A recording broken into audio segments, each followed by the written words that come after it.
भाषा कौशल को लेकर हम लोग चर्चा कर रहे थे और भाषा कौशल के भीतर से जो 4 कौशल है इनको लेकर हमें पढ़ना है और उसमें से 2 कौशलों को लेकर हमारी पढ़ाई कंप्लीट हो गई है।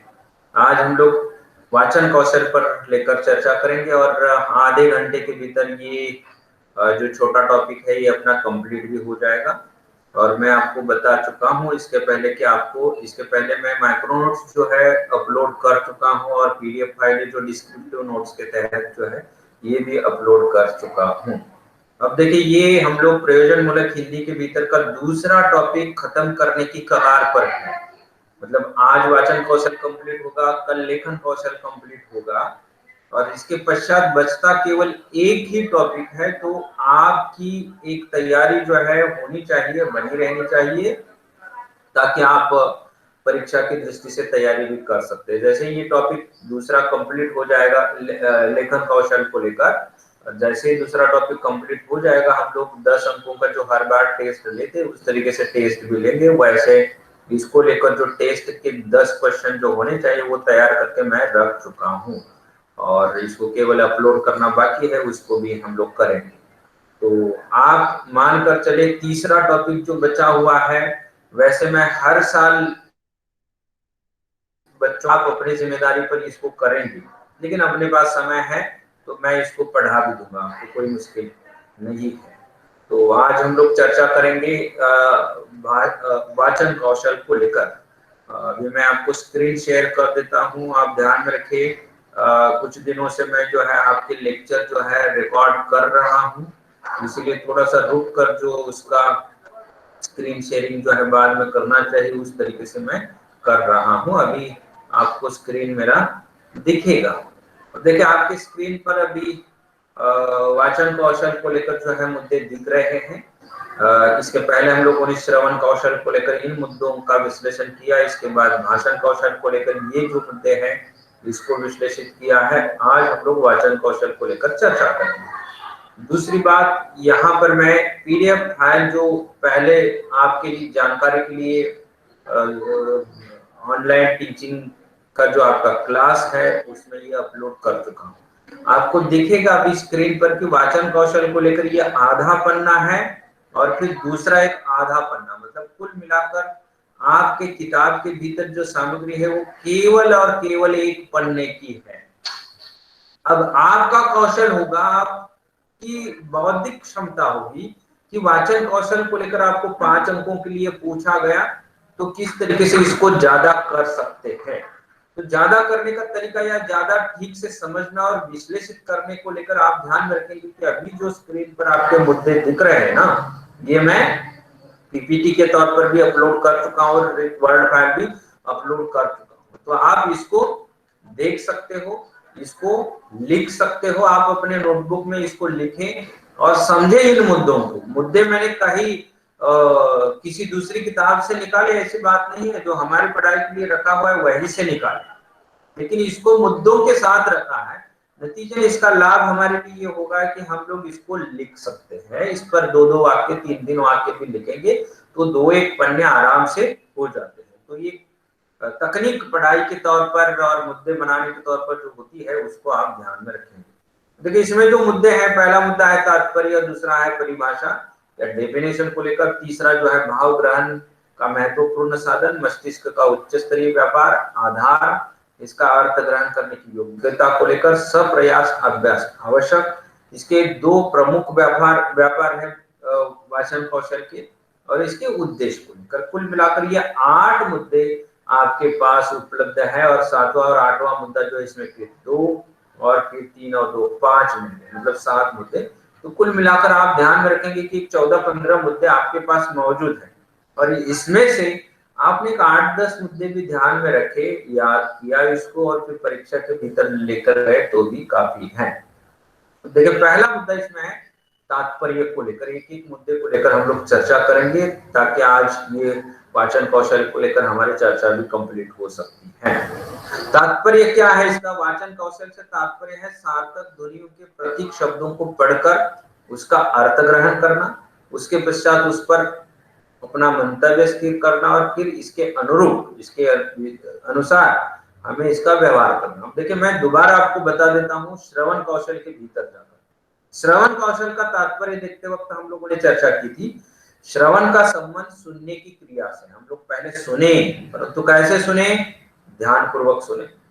फिर सुनने के बाद इसको हम लोग अध्ययन कर रहे, जो सुना हुआ है उसको पढ़ रहे, समझ रहे हैं, तो उसको लेकर जो है ये अगला वाक्य जो है यहाँ पर इस तरीके से आया हुआ है कि श्रवण में किसी कथन को ध्यान पूर्वक सुने, सुनी गई बात पर हम चिंतन करें, मनन करें, चिंतन के बाद उस पर एक अपना मंतव्य हम लोग तय करें, स्थिर करें, और फिर इसके अनुरूप हमारा आचरण और व्यवहार हो, और इसके बाद की हमारी प्रतिक्रिया। तो ये कुल मिलाकर आप कह सकते हैं कि श्रवण कौशल पूरा हो जाता है, परिपूर्ण श्रवण कौशल इसको कहा जाएगा। बिल्कुल उसी तरीके से वाचन कौशल को लेकर है कि हम लोग सार्थक लिखित जो ध्वनियां हैं, शब्द जो है, शब्दों के माध्यम से जो लिखित वाला ध्वनि का जो स्वरूप है, इसको हम लोग पढ़े, उसको पढ़ने के बाद इसका अर्थ ग्रहण करें, अर्थ ग्रहण करने के बाद एक हमारा मंतव्य स्थिर हो, और उसके पश्चात हम लोग अपनी प्रतिक्रिया दे।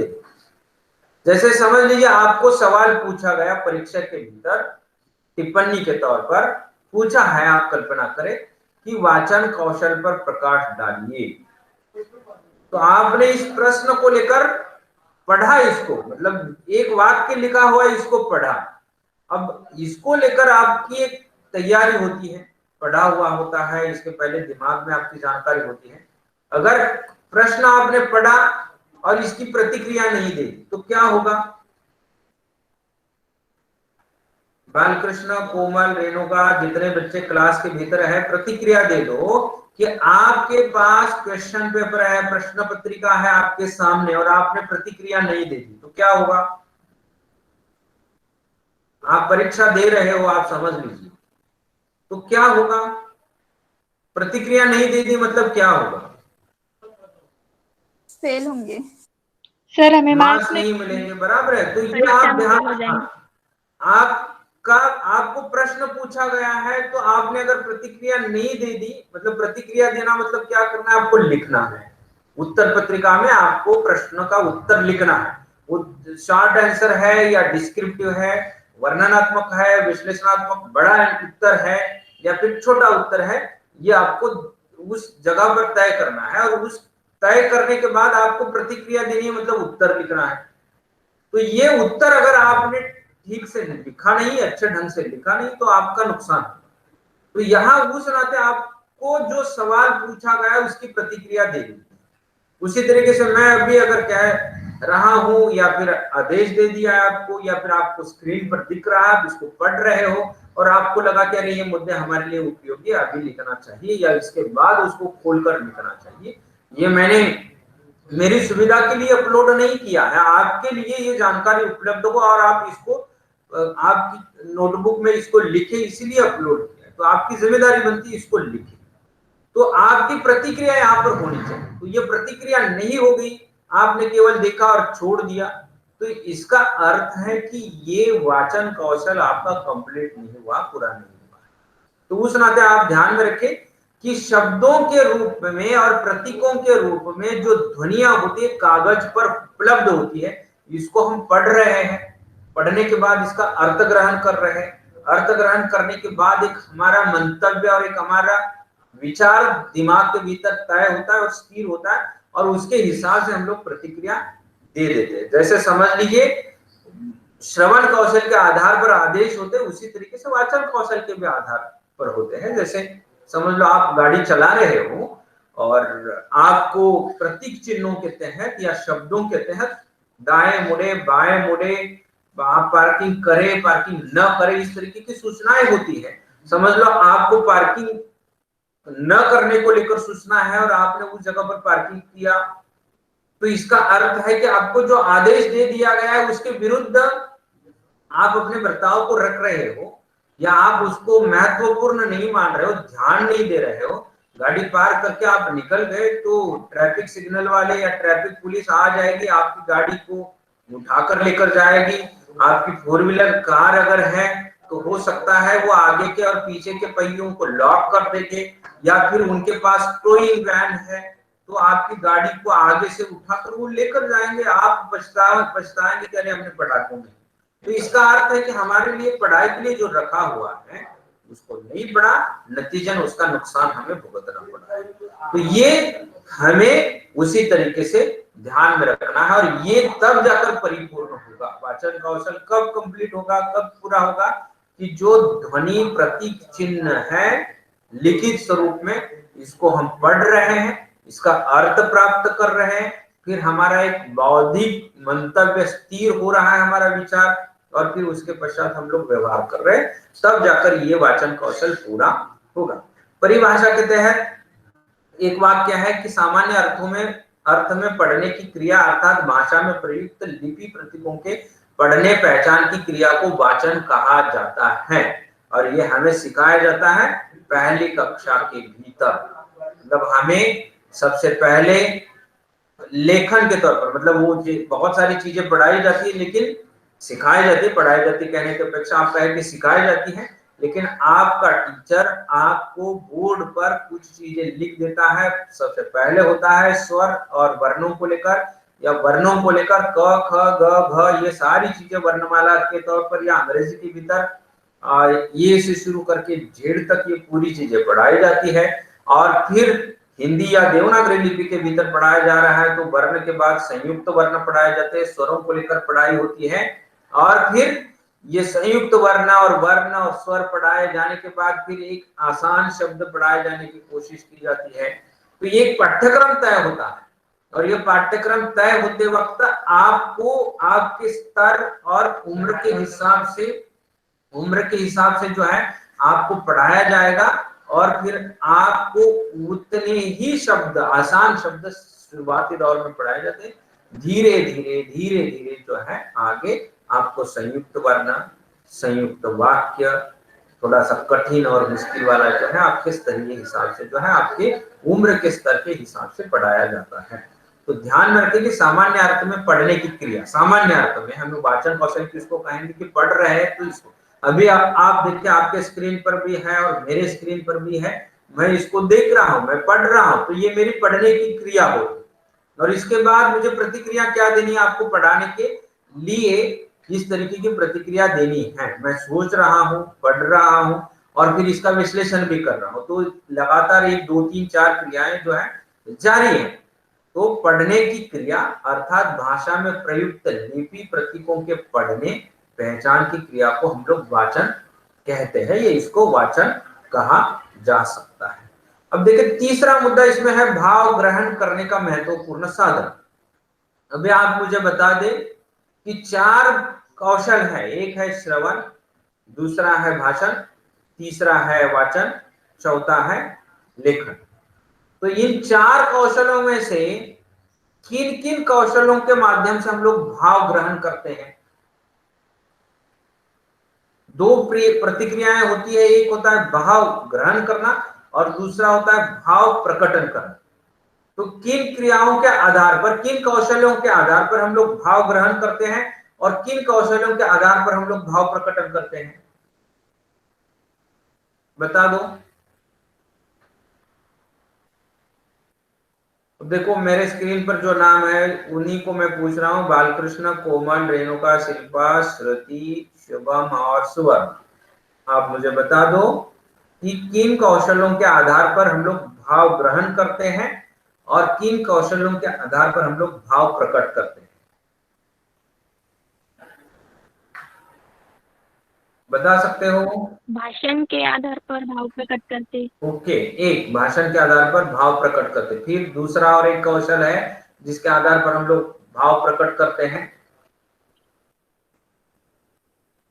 4 तो कौशल है। लेखन। लेखन, ओके। तो लेखन और भाषण के आधार पर हम लोग भाव प्रकट करते हैं, ओके। अब भाव ग्रहण किन कौशलों के आधार पर करते हैं बचे हुए 2? वाचन और श्रवण और वाचन, बिल्कुल। हाँ, सुनकर और पढ़कर, ये दो चीजें आप ध्यान में रखें कि ये हमारे लिए भाव ग्रहण करने वाली। अब देखिए मैं आपसे बात कर रहा हूं तो आप सुनकर मैं जो कह रहा हूं वह भाव और विचार, इसको ग्रहण कर रहे हो। दूसरी चीज आपके स्क्रीन पर दिख रहा है, तो उसके आधार पर भी आप भाव ग्रहण कर रहे हो, विचार ग्रहण कर रहे हो। तो उस नाते आप ध्यान में रखिए कि वाचन कौशल के आधार पर हम लोग भाव और विचारों को ग्रहण करते हैं। हमारे पास बहुत सारी जानकारियां दुनिया भर की जो है पहुंच सकती है। आप अकेले अगर कोई किताब, साहित्य की किताब, कोई मजाक और मनोरंजन करने वाली या चुटकुले वाली किताब अगर है तो पढ़ रहे होते हैं और खुद हंस रहे होते हैं अकेले में। दुनिया को लगेगा या जो देख रहा है इसको लगेगा अरे क्या पागल हो गया, खुद हंस रहा है, पढ़ रहा है ठीक है ना, पर तो हंस भी रहा है। तो हंसना माने आपका भाव प्रकट होता है, ग्रहण करके प्रकट होता है। तो ये चीज आप ध्यान में रखें कि इसका आनंद आप उठा रहे हो, तो पढ़कर आप भाव ग्रहण कर रहे हो, हंसनी को लेकर, मस्ती को लेकर, फिर उसके भीतर रोने की चीजों को लेकर अगर आ रहा है तो कई पात्रों को पढ़कर आपको गुस्सा भी आ रहा होता है, तो ये आप भाव ग्रहण कर रहे होते। तो ध्यान में रखें कि दो चीजें हम लोग भाव ग्रहण करने के लिए इस्तेमाल करते हैं, एक श्रवण और दूसरा वाचन। तो उस नाते एक महत्वपूर्ण साधन है कौशलों के भीतर का, कि जिसके माध्यम से हम लोग दुनिया भर के विचार और दुनिया भर के भाव प्राप्त कर सकते हैं। चौथा मुद्दा है मस्तिष्क का उच्च स्तरीय व्यापार। अब देखिए, सुनने से बेहतर है, ये आप ध्यान में रखें पढ़कर। मतलब आप अभी मुझे सुन रहे हो, बात अलग है, किसी वक्ता का भाषण सुन रहे हो या कोई चीज आप रेडियो के माध्यम से सुन रहे हो, तो इससे स्तरीय व्यापार अगर कौन सा है तो वो पढ़कर होता है। जब आप कोई साइंस की किताब पढ़ रहे हो, आप कोई साहित्य की किताब, कोई कविता की, कोई उपन्यास, कोई कहानी पढ़ रहे हो, तो उसके बाद का जो आनंद आपको मिलता है या आपको बौद्धिक कसरत करने का अनुभव मिलता है, वह है वाचन कौशल को लेकर। मतलब आपने अगर 150, 200, 300, 400 पन्नों की किताब लगातार 2, 3, 4 दिन बैठकर पढ़ी हुई है, तो उसके बाद आपका एक अनुभव होता है, आप जो महसूस करते हैं वह होता है मस्तिष्क का एक उच्च स्तरीय व्यापार। मतलब आप लेक्चर करके कोई साइंस की जानकारी, साइंस की थ्योरियां आप पढ़ रहे हो, सुन रहे हो, तो उससे आपको जो मस्तिष्क का उच्च स्तरीय व्यापार वाला अनुभव नहीं होगा, वह होगा किसी सिद्धांत को पढ़ने के बाद। तो ये उस नाते मस्तिष्क का उच्च स्तरीय व्यापार है। और फिर दो चीजों का अगर मेल मिलाप हो जाए, जैसे कोई लेक्चर करे, आप किसी सिद्धांत को किसी के माध्यम से सुने और उसके बाद उसी सिद्धांत को आप लिखित रूप में जो उपलब्ध है, उसी थ्योरी को आप लिखित रूप में जो उपलब्ध है पढ़ रहे हो, तो इन दोनों का मिलाप और उच्च स्तरीय हो जाता है। तो उस नाते आप ध्यान में रखें कि पढ़ना मस्तिष्क का उच्च स्तरीय व्यापार है। कहानी सुनकर जो बौद्धिक कसरत नहीं होती है, वही कहानी को पढ़कर होती है, और उसकी खुशी, उसका आनंद और स्तरीयता, उच्च स्तरीयता आप कहें कि बहुत बेहतर होती है सुनने से ज्यादा। तो उस नाते यहाँ एक मुद्दा 2-3 वाक्यों के भीतर इसको कह सकते हैं, विश्लेषित कर सकते हैं कि मस्तिष्क का एक उच्च स्तरीय व्यापार है। पांचवा मुद्दा है, इसका आधार जो है अर्थ ग्रहण करने की योग्यता के आधार पर है। मतलब समझ लीजिए आप कोई किताब पढ़ रहे हो, ओके, पढ़ रहे हो, तो मैं भी पढ़ रहा हूं, आप भी पढ़ रहे हो, कोई दूसरा भी पढ़ रहा है, 10 लोग पढ़ रहे हैं, 100 लोग पढ़ रहे हैं, लेकिन इसका आधार जो होता है हमारी क्षमता शाब्दिक दृष्टिकोणों से कितनी प्रबल है, उसके आधार पर हमारी अर्थ ग्रहण करने की योग्यता भी बनती है।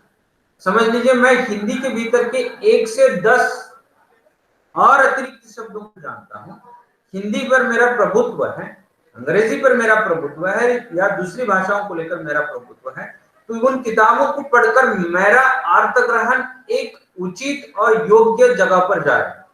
अगर आप हिंदी की बारीकियों को जानते नहीं हैं, अंग्रेजी की बारीकियों को जानते नहीं हैं और इस किताब को पढ़ने की कोशिश कर रहे हो, तो यह अधूरापन होगा और आपकी योग्यता अर्थ ग्रहण करने की न होने के कारण आपको ये समझ में नहीं आएगा। तो हमें समझना है किसी किताब को, किसी कहानी को, किसी उपन्यास को, किसी भी प्रकार की किताब को, तो हमारी एक अर्थ ग्रहण करने की योग्यता होनी चाहिए। ये अगर नहीं है तो हम समझेंगे नहीं। समझ लो, उसी को बदलकर उदाहरण अगर मैं बता दूं कि आपको अगर अंग्रेजी आती नहीं है और आप अंग्रेजी फिल्म देखने के लिए गए, कोई हॉलीवुड मूवी आप देखना चाह रहे हो और आप समझने की कोशिश कर रहे हो, समझ में नहीं आ रहा, तो ये अधूरापन महसूस करेंगे आप और आपके अर्थ ग्रहण करने की योग्यता न होने के कारण फिल्मों को समझेंगे। लेकिन आपको अगर अंग्रेजी बहुत अच्छे ढंग से आती है, आप समझते हैं और हॉलीवुड फिल्म आपने देखी, तो आपका अर्थ ग्रहण उचित और योग्य रूप में होगा। आप इस फिल्म के उस संदेश को, उस कहानी को, उस प्लॉट को समझ सकते हो और आप अर्थ ग्रहण भी कर सकते हो। तो उसी तरीके से है वाचन कौशल को लेकर। कोई कहानी, कोई उपन्यास, कोई नाटक हम लोग पढ़ रहे हैं या कोई साइंस की किताब या कोई दूसरी किताब अगर पढ़ रहे हैं, लेकिन जिस भाषा के भीतर पढ़ रहे हैं, जिसको हम जानते हैं, समझते हैं, उसके भीतर का स्तरीय अर्थ ग्रहण करने का ज्ञान जो है ये हमारे पास मौजूद है, शब्द हमारे पास मौजूद है, तो हमारी योग्यता पहले से बनी हुई है। तो उस योग्यता के आधार पर उस अर्थ को हम लोग और उचित और योग्य रूप में ग्रहण करें। तो अर्थ ग्रहण करने की योग्यता के आधार पर ही हमारा वाचन कौशल कसा जाता है। अर्थ ग्रहण करने की हमारी योग्यता नहीं है तो हम लोग पढ़ेंगे नहीं, पढ़ ही नहीं सकते, वाचन ही नहीं होगा हमारा। तो उस नाते हमें ये ध्यान में रखना है। अगला मुद्दा 6 नंबर का है सप्रयास अभ्यास अवश्य। जैसे मैंने ये लेखन कौशल के भीतर भी आपको कह दूंगा, वाचन कौशल के भीतर भी बता रहा हूं कि आपकी पढ़ने की गति हो सकता है शुरुआत के दौर में आपको पूछा होगा कि आप 1 घंटे के भीतर कितने पन्ने पढ़ सकते हो, और आपके भीतर के कुछ बच्चों ने बता दिया कि सर हम लोग 20 पन्ने पढ़ सकते हैं, 15 पन्ने पढ़ सकते हैं, 10 पन्ने पढ़ सकते हैं। लगातार हम अगर पढ़ रहे हैं और हमारी समझने की गति जो है गतिशील है, सक्षम है, तो हम लोग फटाफट ऐसे पढ़ते जाएंगे तो उपन्यास, किसी कहानी के 20 पन्ने 1 घंटे में पढ़ सकते हैं। तो ये हमारी गति कितनी है आकलन की, उसके आधार पर निर्भर होगा। और ये कब बनता है? सप्रयास अभ्यास, मतलब बार बार प्रयास करें हम लोग, परंतु बार बार करें, प्रैक्टिस करें। अभ्यास माने प्रैक्टिस, ये हमें आवश्यक होती है, तभी जाकर ये हम लोग ठीक से पढ़ सकते और ठीक से समझ सकते। अगर हमारा प्रयास नहीं है, बार बार हम अभ्यस्त नहीं है, तो हमारी गति रुक जाएगी और 1 घंटे में हमें 2-3 पन्ने पढ़ना ही हो जाएगा। समझ लो कोई साइंस की किताब आप समझ कर पढ़ रहे हो तो उस जगह पर आपकी गति कम हो जाएगी। कहानी पढ़ रहे हो गति बढ़ जाएगी, परंतु साइंस की किताब को पढ़ते वक्त आपको समझकर पढ़ना होगा। यहाँ पर भी समझकर पढ़ना होता है, परंतु वो मनोरंजनकारी, रुचिकारक होने का नतीजा होता है कि वो आप फटाफट पढ़ते जाते हो। लेकिन यहाँ वह उसमें कुछ कैलकुलेशन होते हैं, कुछ ग्राफ होते हैं, कुछ डायग्राम होती है, तो उसको समय लगता है समझने के लिए, तो गति धीमी हो जाती है। तो वह अर्थ ग्रहण करने की क्षमता के आधार पर हमारे अभ्यास की गति, सप्रयास कितना कर रहे हो, कितना बार बार कर रहे हो, उस पर ये निर्भर होता है और ये हमें आवश्यक है। अगर आप पढ़ेंगे नहीं तो आप अच्छा लिखेंगे भी नहीं, अच्छा बोलेंगे नहीं। तो उस नाते यहाँ पर ये मुद्दा है कि सप्रयास अभ्यास आवश्यक। अगर हमें पढ़ना है तो हमें बार बार उसको पुनरावृत्त करना पड़ेगा, रिपीट करना पड़ेगा और कोशिश करनी पड़ेगी, बार बार करना पड़ेगा। इसके अभ्यास हमें होना पड़ेगा। तो उस नाते ये मुद्दा है सप्रयास अभ्यास वाचन कौशल के लिए आवश्यक है। 7वां मुद्दा है, इसके प्रमुख 2 व्यापार है। 2 कौन से? एक है लिपि प्रतीकों की पहचान और दूसरा है भाव तथा अर्थ ग्रहण। लिपि प्रतीक किसको कहेंगे? आप मुझे बता दो, लिपि प्रतीक किसको कहेंगे? हम लोग प्रतीकों को लेकर चर्चा कर चुके हैं, लेकिन भाषा के लिपि और प्रतीक की बात आ जाती है तो हिंदी भाषा के भीतर के लिपि प्रतीक कौन से है या अंग्रेजी भाषा के लिपि प्रतीक कौन से है, बता सकते हो आप? लिपि किसको कहेंगे? प्रतीक छोड़ दो, लिपि किसको कहेंगे? अंग्रेजी की लिपि कौन सी है और हिंदी की लिपि कौन सी है? लिपि के देवनागरी लिपि। हिंदी की देवनागरी लिपि है और अंग्रेजी की अंग्रेजी की लिपि कौन सी है? अंग्रेजी में जो आप ABCDEFGHIJKLM लिखते हो वो लिपि कौन सी है? रोमन शब्द सुना है आपने, रोमन लिपि? ओके, शिल्पा ने लिखा है रोमन, तो आप ध्यान में रखें कि ये रोमन लिपि में। तो लिपि के लिए अंग्रेजी शब्द क्या है? लिपि को अंग्रेजी में क्या कहेंगे आप? लिपि का अंग्रेजी में पर्याय क्या है, बता सकते हो?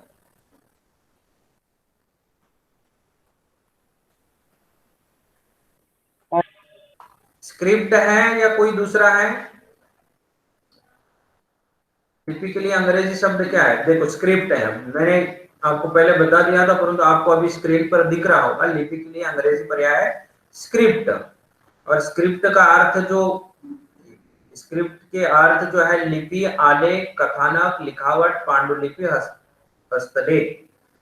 या फिर नीचे और एक अर्थ दिया है फॉन्ट, लिपि, टाइप, ये इसके अलावा ये दूसरे कुछ गलत शब्द, कैरेक्टर, बोन शिल्प, ये हमारे लिए उपयोगी नहीं है। हमारे लिए अर्थ जो उपयोगी है वह है स्क्रिप्ट वाला है। और स्क्रिप्ट में जो अर्थ निकल कर आ रहे हैं, लिपि, आलेख, कथानक, लिखावट, पांडुलिपि, हस्तलेख, हस्तलिपि और खत, इस तरीके से आ जाता है।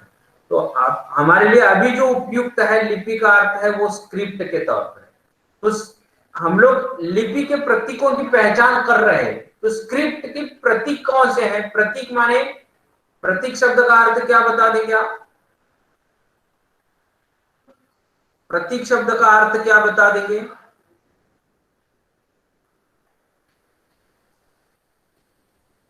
कोई बता सकता है प्रतीक को क्या कहेंगे आप? सिंबल। सिंबल, ओके, करेक्ट है ये सिंबल। तो प्रतीक का जो है अंग्रेजी में, हिंदी से अंग्रेजी, सिंबल। अब सिंबल में क्या आ रहा है, बाकी दूसरे अर्थ देखो, प्रतीक, चिन्ह और लक्ष्य। अब हमें यहाँ पर जो देखना है, लिपि प्रतीक को लेकर स्क्रिप्ट और सिंबल। हिंदी के भीतर अगर हिंदी देवनागरी में लिखी जा रही, तो आप ध्यान में रखें कि इसकी स्क्रिप्ट कैसी है, देवनागरी। प्रतीक क्या है, इसके सिंबल कौन से हैं, वर्णमाला के तहत के सिंबल और स्वरों के भीतर के तहत आने वाले जो सिंबल है, क ख ग घ घ, ये पूरे सिंबल है, आप ध्यान में रखें।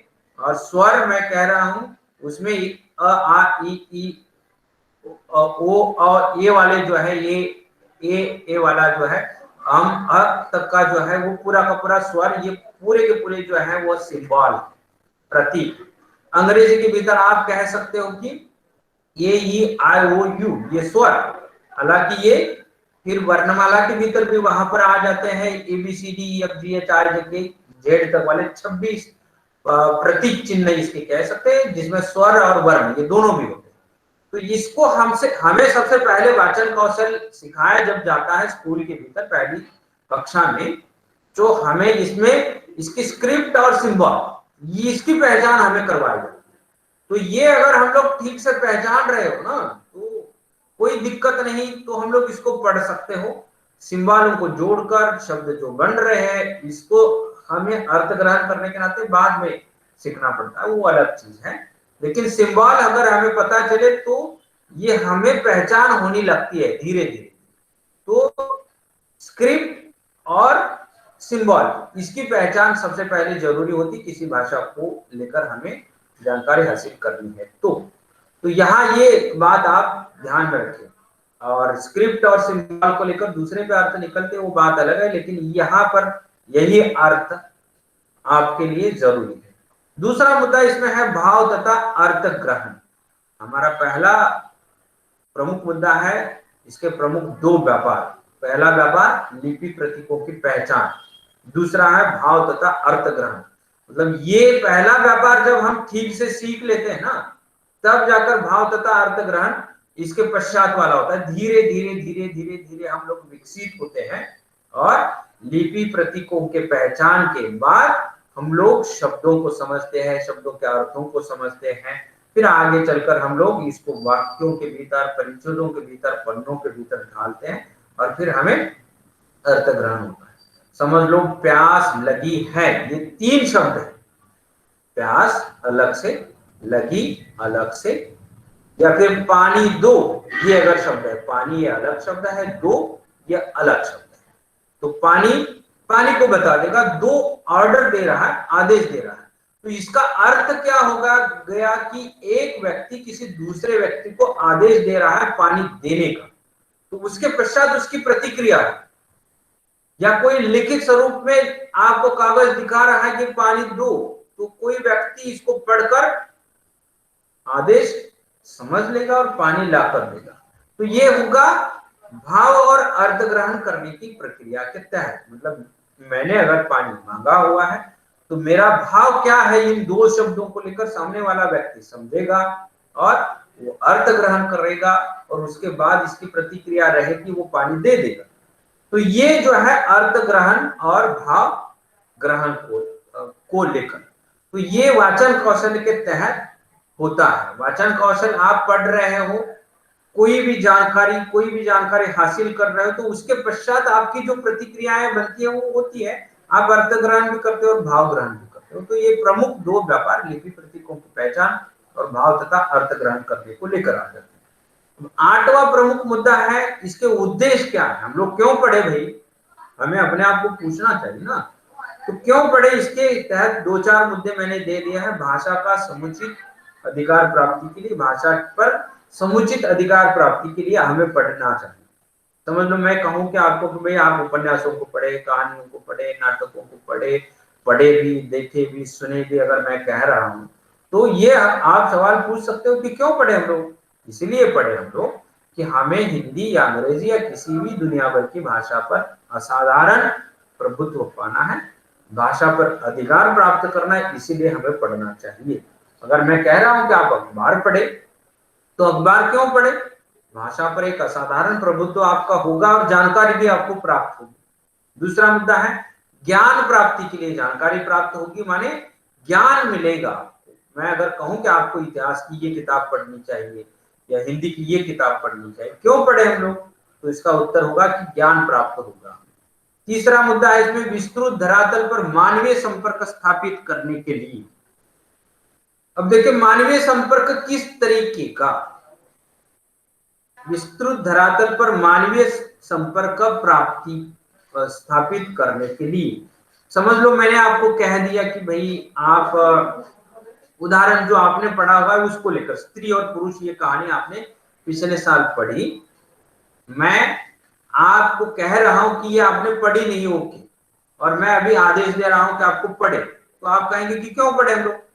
मैं कहूंगा कि इसीलिए पढ़े आपके पति पत्नी के बीच के जो संबंध होते हैं, मानवीय संबंध, एक इंसान होने के नाते, ये आपको उससे समझ में आ जाए। ये अगर मैंने एक वाक्य के भीतर कह दिया, तो उस कहानी को पढ़ने के बाद आपको मानवीय संपर्क, मानवीय संवेदनाएं, दोनों के बीच का आपसी रिश्ता, प्रेम, एक घृणा के बाद का प्रेम और फिर एक समाज, एक सीख उस कहानी से हमें मिल जाती है। तो हमें पता चलता है कि भाई पति पत्नी के बीच का संपर्क स्थापित करने का तरीका ये होता है और ये होना चाहिए। तो ये मानवीय संपर्क का धरातल, एक पूरा प्लॉट आपको पता चलता है। उसी तरीके से साइंस के भीतर की टीचर अगर आपको कह रहे हैं केमिस्ट्री के या फिजिक्स के या बॉटनी के, तो मैंने तो आपको पढ़ा दिया, कुछ नोट्स भी दे दिए, परंतु ये किताब भी आप पढ़े, तो क्यों पढ़े, तो आपको अगर कहा गया है तो इसका अर्थ होगा कि इससे कुछ अतिरिक्त जानकारी, अतिरिक्त ज्ञान आपको पता चलेगा जो क्लास के भीतर मैं आपको नहीं दे सका हूं, या फिर इसके अलावा इतना ही हमारा सिलेबस का पाठ्यक्रम है पढ़ने के लिए, इतना ही है, लेकिन इसके अलावा ये जानकारी भी आपको यहाँ मिल जाएगी। तो ये मिलने वाली जो बात है वह अतिरिक्त वाली होती है, वो ज्ञानार्जन वाली। तो साहित्य के भीतर की किताबों को आप पढ़ रहे हो तो मानवीय संपर्क स्थापित करने के लिए आप पढ़ सकते हो। फिर अगला मुद्दा है अन्य भाषा भाषी संस्कृति का, भाषा भाषी की संस्कृति जो है इसका भी परिचय होता है। अंग्रेजी की किताबें पढ़ रहे हो तो अंग्रेजी संस्कृति क्या है, अमेरिकन संस्कृति क्या है, उनके विचार और उनके सांस्कृतिक आयाम, उनके त्योहार, उनके पर्व क्या है, ये पूरी की पूरी जो जानकारी है ये आपको मिल जाती है। तो इसके लिए भी आप ये जो है लेखन जो है या वाचन कौशल जो है, वाचन जो है आपको करना चाहिए। और लास्ट वाला जो है कला साहित्य के रस स्वादन के लिए भी, मतलब आपको समझ लो आपका विषय नहीं है, लेकिन आप कोई किताब पढ़ रहे हो, समझ लीजिए खिलाड़ियों से जुड़ी हुई किताब, आपको खेल में रुचि नहीं है, लेकिन आपको लगा कि भाई सचिन तेंदुलकर का आत्मकथन हमें पढ़ना चाहिए, तो खेल के भीतर की जानकारी आपको मिल जाएगी। या समझ लो प्रेमचंद को लेकर आपने, जैसे मेरा जीवन ये पाठ पढ़ा, तो प्रेमचंद कौन थे, क्या थे, तो इसका एक आनंद आपको मिल जाएगा। या फिर आप ध्यान में रखें महादेव वर्मा का नीलकंठ मोर, ये रेखा चित्र आपने पढ़ा, महादेव वर्मा कौन थी आपको पता नहीं, मोर के बारे में आपको वैज्ञानिक जानकारी पता होगी, साइंस के विद्यार्थी होने के नाते या फिर जूलॉजी के विद्यार्थी होने के नाते आपको पता होगा, लेकिन मानवीय धरातल पर नीलकंठ मोर को महादेव वर्मा ने जिस तरीके से आंका, तो वो एक कला साहित्य का रसास्वादन और आस्वादन जो है आपको वहां पर मिल जाता है। तो उसके लिए हमें यहाँ पर पढ़ना चाहिए। तो वाचन कौशल हमारे व्यक्तित्व की एक जरूरत है, व्यक्तित्व को उभारने की एक जरूरत है, तो उस नाते हमें पढ़ना चाहिए। हम अपनी पर्सनालिटी को चारों तरफ से विकसित करना चाहते हैं, मतलब 4 कौशल जो है इसमें श्रवण, भाषण, वाचन और लेखन, तो वाचन कौशल को भी उतना ही महत्व हमें देना चाहिए। तो कुल मिलाकर ये मुद्दे जो हैं यहाँ पर आप देख रहे हो और इसका विश्लेषण भी कंप्लीट हो चुका है। तो ध्यान में रखें कि हमारा तीसरा मुद्दा भाषा कौशल के भीतर का पूर्ण हो चुका है। अभी 2 मिनट बाकी है 1:30 बजने को लेकर, तो आप लेक्चर छोड़ सकते हो और कल हम लोग भाषा लेखन कौशल को लेकर चर्चा करेंगे। ठीक है।